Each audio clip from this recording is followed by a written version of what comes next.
On behalf of the Department of Diagnostic Services and Medical Education and Training Campus, we welcome you to the Class 025-2019 Medical Laboratory Technician Phase 1 course closing ceremony. I, Staff Sergeant Miller, will be your narrator.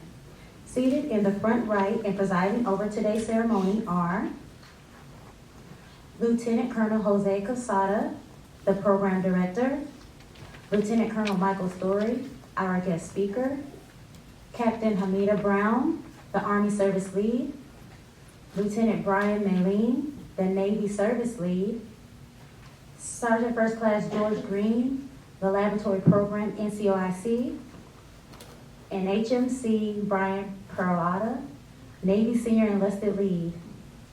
I would also like to recognize our distinguished guests in the audience, Lieutenant Colonel Story and Command Sergeant Major Nettles of the 264 Medical Battalion Command Team, First Sergeant Olivo of the Alpha Company Command Team, Captain Matanen of the NMTSCCO, Captain Gomez, NMTSCXO, Command Master Chief Graham, NMTSC Command Master Chief. Other commanders, officers, sergeant majors, non-commissioned officers, staff, family, and friends of Class 025-2019, thank you for taking the time to attend today's ceremony and to celebrate the first academic milestone in each of these students' careers. Ladies and gentlemen, please rise for the singing of the national anthem.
Please take your seats.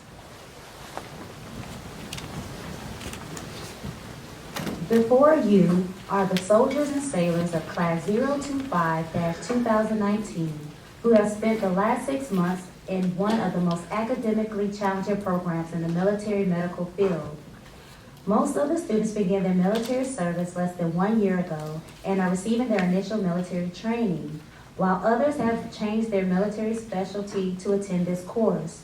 Regardless of their backgrounds, they all made an outstanding decision because 70% of all clinical decisions are based upon laboratory findings. The Medical Laboratory Technician course is incredibly demanding. The students were held to the same high academic standards of accredited college and university programs across the United States. Yet the course was conducted at a speed that far outpaced their civilian counterparts. A typical day for the students began at 0500 with physical readiness training. The physical training was challenging and designed to prepare each student for the successful completion of their respective services record fitness test. After PT, the students ate breakfast, conducted personal hygiene, and barracks cleanup. The students then spent at least 8 hours learning in a classroom or laboratory environment.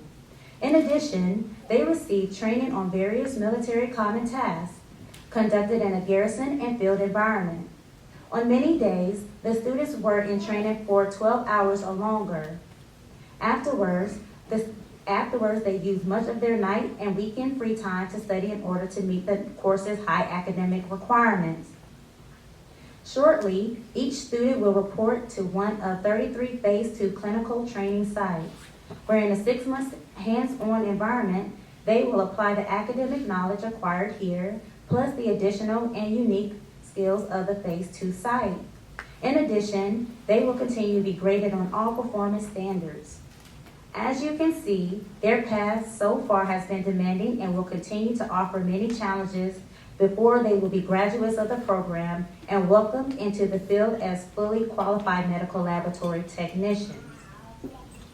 At this time, it is my pleasure to introduce today's guest speaker, Lieutenant Colonel Story. Please refer to the bio in the program for his many accomplishments. Ladies and gentlemen, Lieutenant Colonel Story.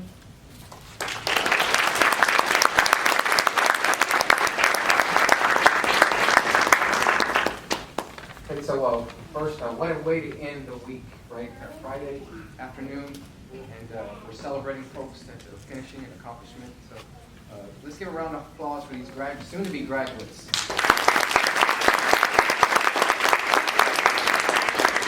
Okay, so the other folks I'd like to recognize, our formations are full of talented individuals, right? And the soldiers and the sailor that came up here and played the national anthem or the rendition of it. Awesome job. So please, let's give them a round of applause for that. Right?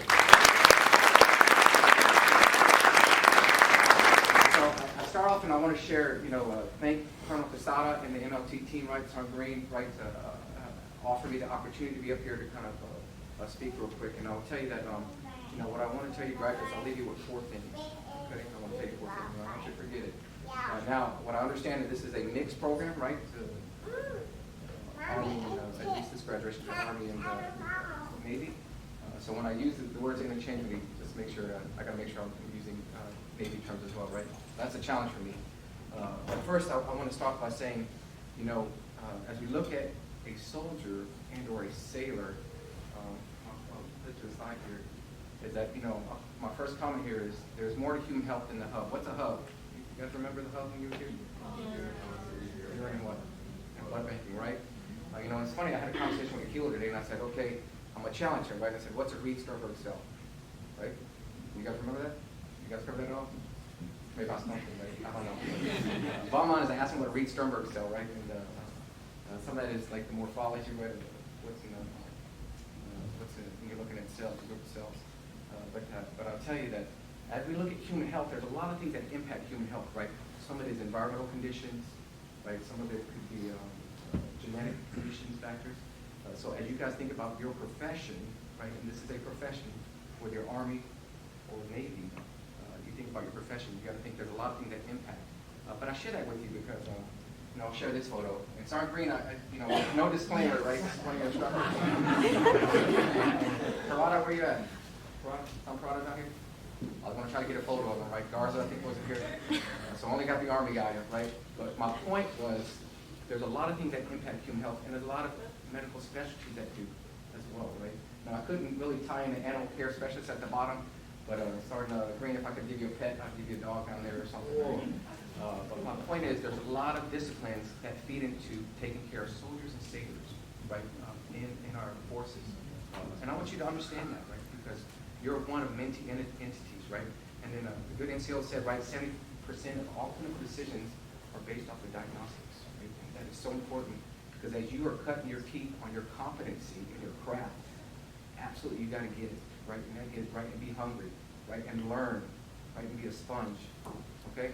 So I challenge you, right? So there's more to human health than hematology, urine, and blood banking, right? And so the next comment is, there's more to DoD medicine than just the medical laboratory technician, right? Right, for the Army, it's like 68 kilo. For the Navy, it's Mike, the new name, right? Everyone understand? 31 alpha. 31 alpha, right? Name of 31 alpha, right? So, but my point is, there's a lot of different MOSs that play into that, or specialties that play into that, right? So you got to understand, we're all one team, right? DoD medicine, right? We're all one team, but we've also got to work together, right? To kind of figure out what the issues are, to take care of patients, okay? And that's important. All right. So my next comment to all of you is, there's more to the Army and Navy than just DoD medicine. What do I mean by that, trainees? Class is over. What do I mean by that? Regular soldier, sailor first. What do you support? Doesn't mean that's the entry. It means you could, but you support, right, the soldiers, right, the fleet. You support the brigades and battalions, right? And you cannot lose face of that. Why that's so important? Because you're one entity, right? We said in DoD medicine, you work with other medical professionals, right, to kind of figure out what's going on. But the other piece is you can't forget who you support, right? And those are those soldiers or those fleets or the brigades that are forward, right? Because they need you, right? They need you to know your skill. Okay, so part of that is being a confident soldier or sailor, but also understanding who you support, okay? All right. And the last thing is, there's more to life than the military, right? And I share that with you, right? Because it's important that as you come into your profession, that you need to cut your teeth on learning your craft. But at the same time, you got to have fun and understand this is one part of you, not all of you, but one part of your identity, right? And so, as we look at the lifespan of a soldier or sailor, right, I would challenge you, whether you stay in 4 years or 24 years or more, right? Those values and those characteristic traits that you have will be the same characteristic traits that you take with you, right? Because they are ingrained, they're a part of you, right? And don't forget that. We all came in honorably, and we will serve honorably, right? In and out of uniform. Okay? That's right. There's more to human health than the hub, right? There's more to DoD medicine than a medical laboratory technician. There's more to Army, Navy than DoD medicine, and finally, there's more to life than the military. All right. So those are your 4 points, right? I ask that you take, good luck on your next phase. Right? Continue to learn, ask questions, be better, because we need you to be a soldier, sailor of confidence, right? And a soldier, sailor of character. Okay? So thank you for your time today. Thank the leadership for allowing me the opportunity to close out Friday, right, with those comments. Okay? So thank you. That's all I have.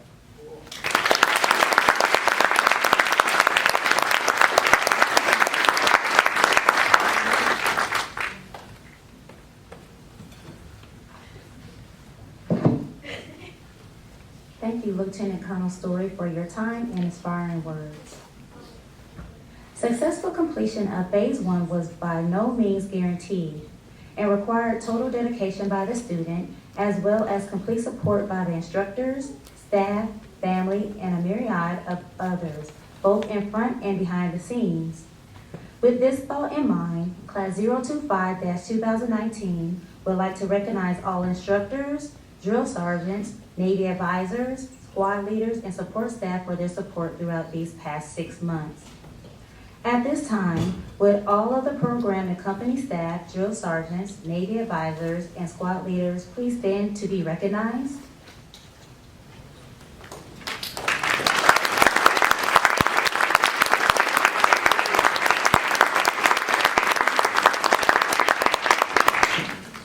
Thank you. Please be seated. During Phase 1, certain students distinguished themselves academically. In order to be recognized for academic honors, a student must have an average of 92% or above, must have not failed any written or practical exams, must not have received any negative counseling or corrective training, and they must have successfully passed their services record physical fitness test.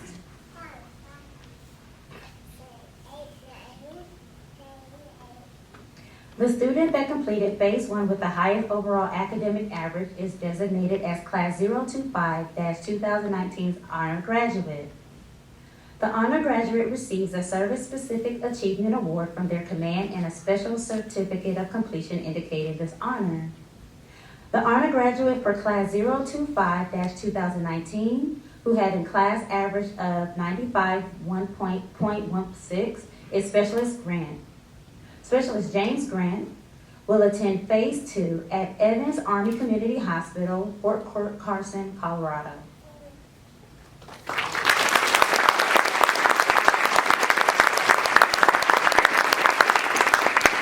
At this time, the 264 Medical Battalion Command Team, Lieutenant Colonel Story and Command Sergeant Major Nettles will present the Army Achievement Medal to Specialist Grant for his amazing accomplishment. We ask that you please remain seated during the reading of the award citation.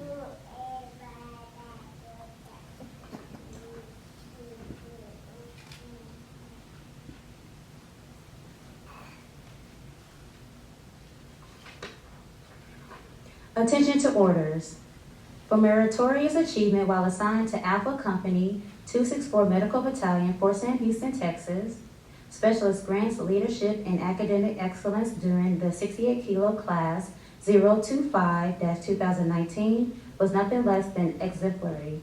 His exemplary performance reflects great credit upon him, the 264 Medical Battalion, the Army Medical Department Center and School, and the United States Army.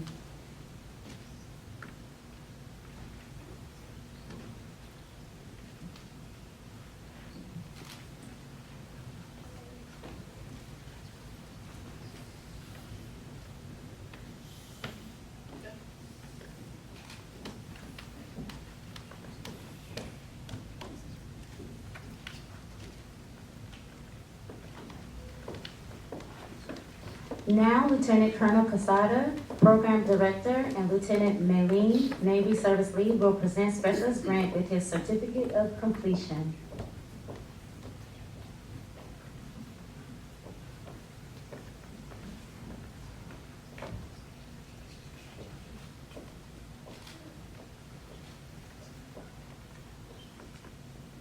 Please join me in congratulating Specialist Grant on his impressive accomplishment.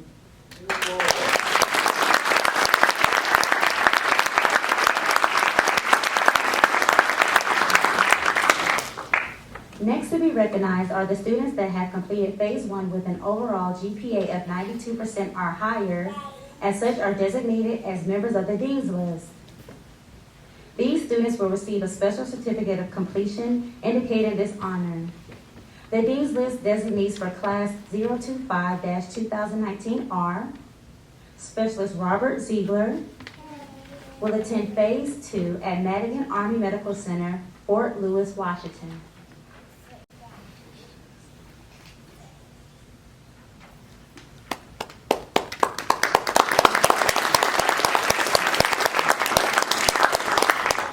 Specialist Kelly Stronach will attend Phase 2 at Fort Belvoir Community Hospital, Fort Belvoir, Virginia.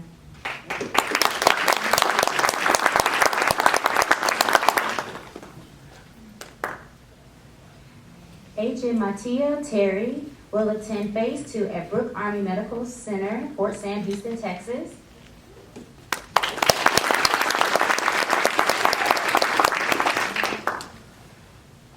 Please join me in congratulating these students on their impressive accomplishment.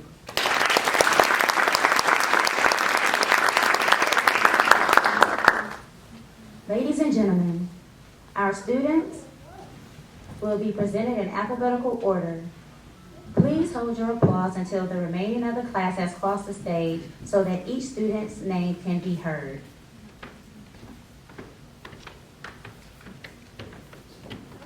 PV2 Kayla Andrews will attend Phase 2 at Brooke Army Medical Center, Fort Sam Houston, Texas.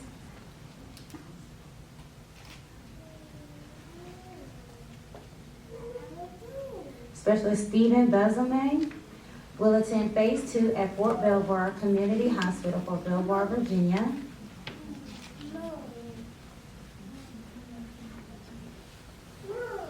PFC David Bradshaw will attend Phase 2 at Brooke Army Medical Center, Fort Sam Houston, Texas.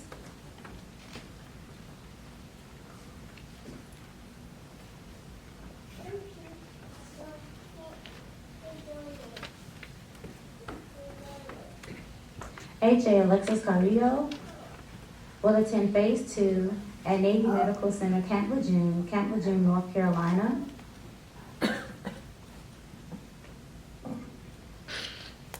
Specialist Erica Casiano Padilla will attend Phase 2 at Went Army Community Hospital, Fort Stewart, Georgia.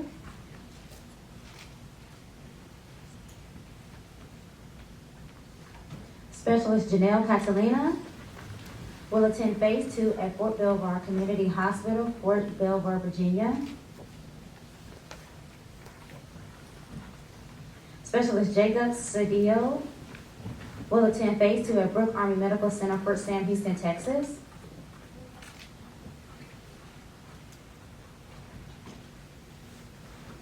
H.N. Joseph Dedamore will attend Phase 2 at Medical Navy Center, Portsmouth, Virginia. PFC Jonathan Flatt will attend Phase 2 at Brooke Army Medical Center, Fort Sam Houston, Texas. Specialist Lee Fowler will attend Phase 2 at Brooke Army Medical Center, Fort Sam Houston, Texas.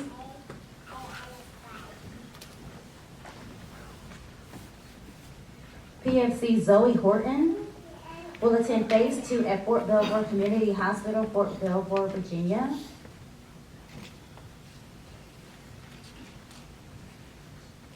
PFC Nicole Latham will attend Phase 2 at Went Army Community Hospital, Fort Stewart, Georgia.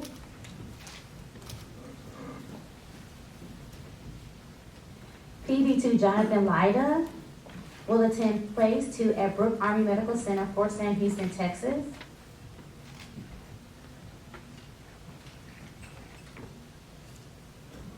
HM Menosha Miles will attend Phase 2 at Naval Medical Center, Portsmouth, Virginia. HM Paulina Gwen will attend Phase 2 at Brooke Army Medical Center, Fort Sam Houston, Texas.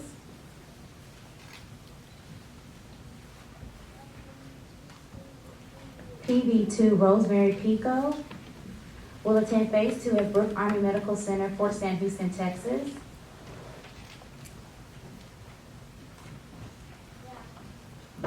HN Shayla Polaro will attend Phase 2 at Naval Medical Center, San Diego, California.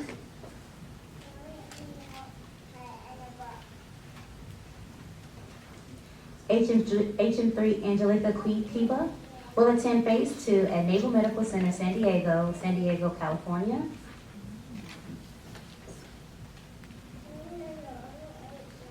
AJ William Shepard will attend Phase 2 at Brooke Army Medical Center, Fort Sam Houston, Texas.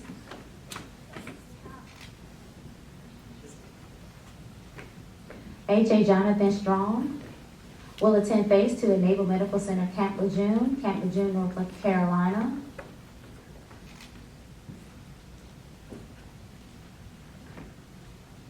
Specialist Jonathan Wells will attend Phase 2 at Brooke Army Medical Center, Fort Sam Houston, Texas.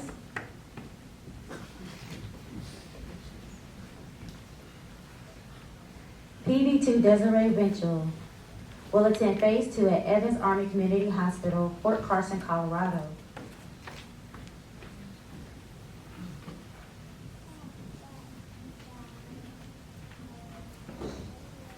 Please join me in giving our students one more round of applause for completing this development.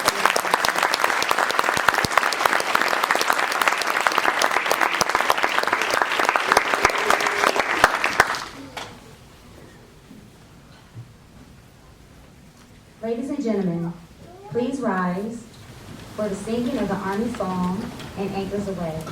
The words for each song are located in your program.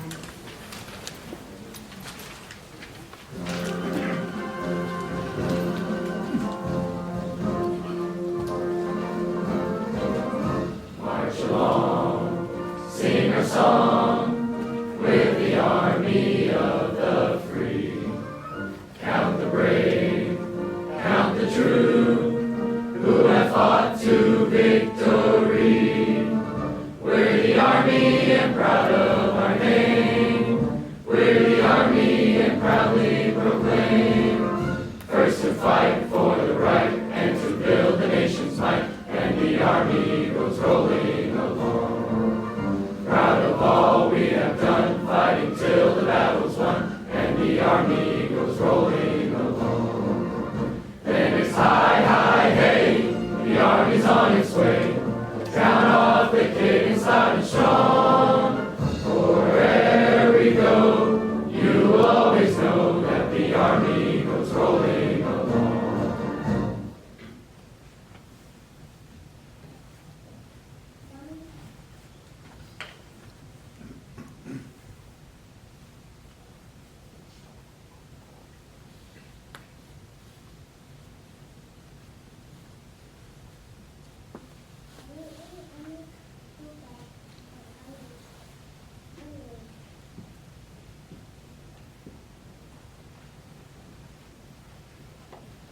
concludes today's closing ceremony.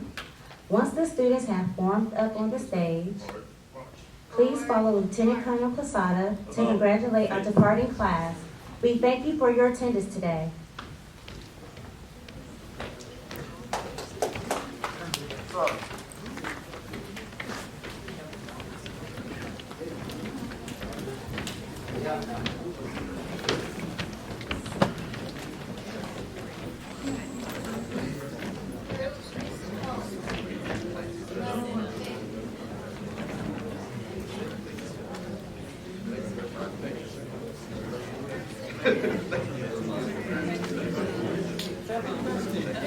Go through if you want to take a break.